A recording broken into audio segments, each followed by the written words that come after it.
En esta oportunidad hablaremos sobre la situación actual del sistema penal juvenil.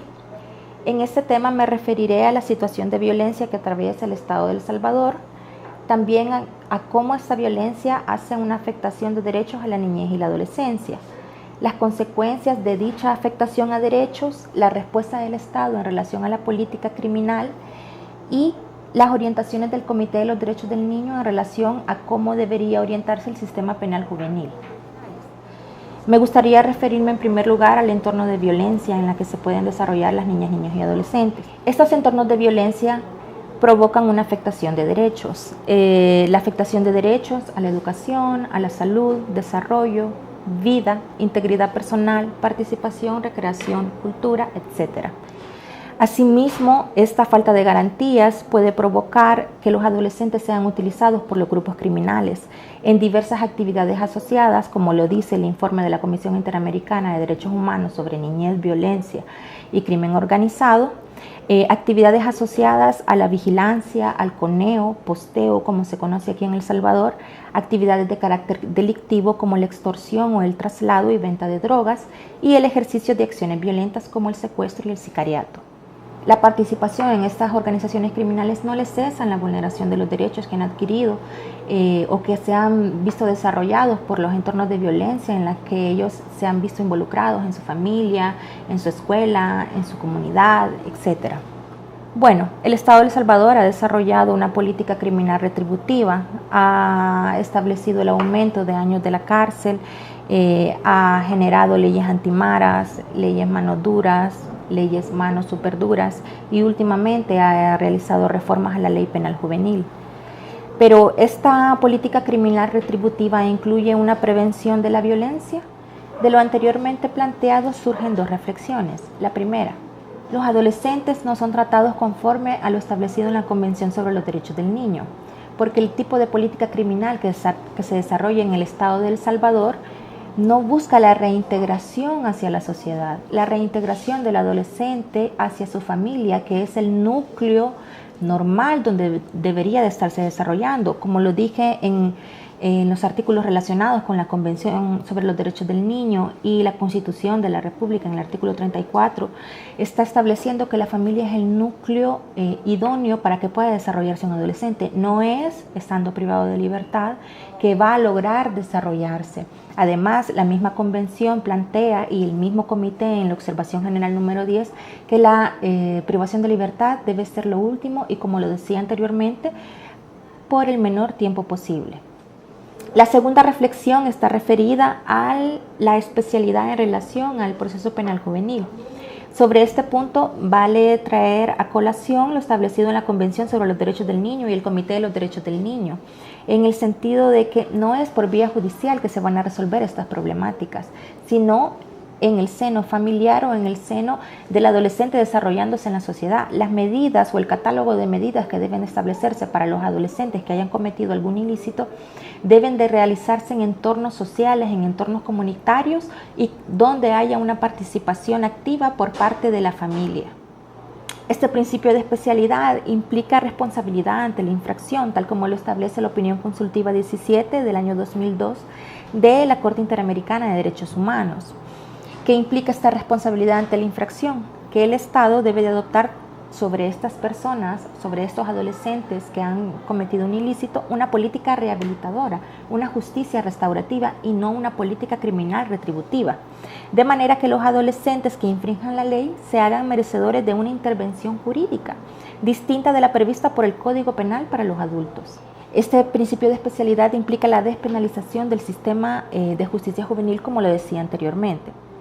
Además, la opinión consultiva nos continúa relatando que debe de existir una garantía de derechos. Estas garantías deben de englobarse dentro del mismo proceso, al momento de la detención, en el desarrollo de los procedimientos judiciales, tanto los de carácter sustantivo como los de carácter procesal, y en el cumplimiento de una medida reeducativa o de internamiento, la cual debe ser supervisada por un órgano competente. Además, como lo apunté anteriormente, la misma Corte Interamericana, a través de la opinión consultiva, habla de la participación de la comunidad en las políticas reeducativas y de reinserción familiar y social, lo cual constituye un elemento esencial dentro de la nueva justicia juvenil, pues las medidas buscan la reinserción gradual y progresiva de las niñas, niños y adolescentes infractores en la sociedad. Asimismo, para ir finalizando en relación a lo que establece la opinión consultiva antes referida, nos menciona sobre las sanciones y medidas alternativas al proceso penal juvenil diferentes al proceso común. También apunta sobre los procedimientos adoptados a las necesidades de los adolescentes, sobre una capacitación especializada a los operadores del sistema judicial y que deben de tener una competencia específica. Y un establecimiento de ejecución de las medidas especializado. Me gustaría referirme también a la observación general número 10 del Comité de los Derechos del Niño. Esta observación general es del año 2007 y es titulada Los derechos de los niños en la justicia de menores. La observación nos habla sobre la política de prevención de la delincuencia y cómo esta política debe de afrontar la delincuencia juvenil sin recurrir a los procesos judiciales.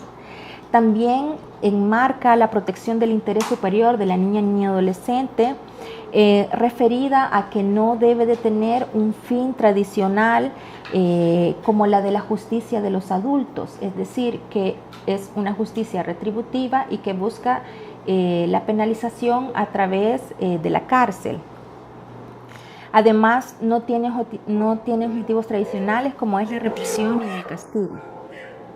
En su lugar, nos dice el Comité de los Derechos del Niño que estos objetivos deben ser sustituidos por la rehabilitación y la justicia restitutiva o restaurativa cuando se trate de adolescentes delincuentes. Esto puede realizarse al mismo tiempo que se presta una atención efectiva a la seguridad pública, que brindemos protección a los derechos de las niñas y adolescentes que están relacionados con un proceso penal, no significa que restemos seguridad jurídica a la población o que restemos importancia al orden público.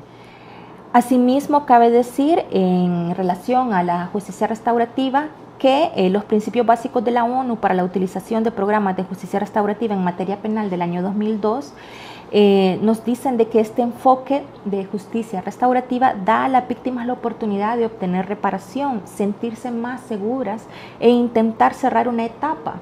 Permite a los delincuentes comprender mejor las causas y los efectos de su comportamiento y poder asumir una genuina responsabilidad. Además, posibilita a las comunidades comprender las causas profundas de la acción delictiva, de dónde se generan, y promover un bienestar comunitario y prevenir la delincuencia. Además, esta observación general se refiere a que el adolescente en conflicto con la ley debe de tener un trato acorde con el sentido de dignidad y valor que tiene como ser humano.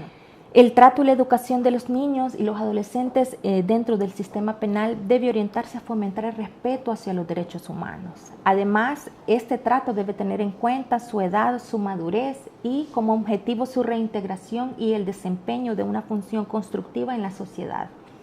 Este principio además debe de aplicar, observar y respetar durante todo el proceso del niño. Debe haber un trato digno para ellos y desde el primer contacto con los organismos encargados de hacer cumplir la ley hasta la ejecución de todas las medidas que estén relacionadas con este adolescente. Además, el Comité de los Derechos del Niño, a través de esta observación general, nos habla de una aplicación de un método estrictamente punitivo, no está en armonía a los principios básicos de la justicia de adolescentes en conflicto con la ley que han sido enunciados en el párrafo 1 del artículo 40 de la Convención. También el comité, a través de esta observación general, reitera que las penas de castigos corporales son contrarias a estos principios y al artículo 37, en el que se prohíbe toda forma de tratos o penas crueles, inhumanos o degradantes. En este sentido, puede verse también la observación general número 8 del mismo Comité de los Derechos del Niño. De todo lo antes expuesto, quiero hacer las siguientes acotaciones. Se ha hablado de los entornos de violencia, cómo estos entornos de violencia pueden ocasionar afectaciones a los derechos de la niñez, cómo estas afectaciones a los derechos de la niñez implican una desatención por parte del Estado en la garantía de sus derechos. cómo esta falta de garantía de derechos también puede provocar que una niña, niño o adolescente sea captado o abusado por el crimen organizado.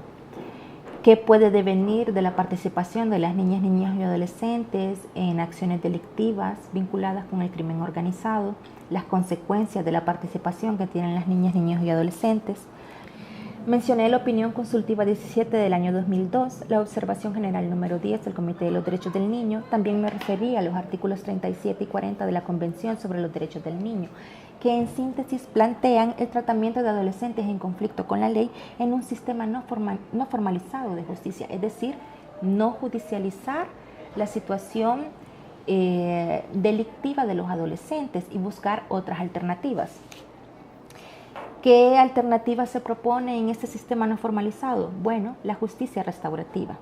En esta justicia restaurativa, como se dijo, se garantiza la restitución del adolescente, la restitución, el entendimiento por parte del adolescente del hecho que ha cometido, cuáles son las consecuencias que ha traído el hecho que cometió. Además, busca también el perdón de una u otra manera por parte de la víctima, el poder comprender por qué el adolescente realizó este acto delictivo. Él también compromete a la sociedad o a la comunidad en la cual se desarrolla el adolescente, para poder comprender qué es lo que está causando también que los adolescentes que están en conflicto con la ley estén realizando acciones delictivas o qué les ha generado que realicen estas acciones. Lo anterior nos obliga a hacernos la siguiente reflexión. ¿Está el sistema penal juvenil acorde a los estándares antes mencionados?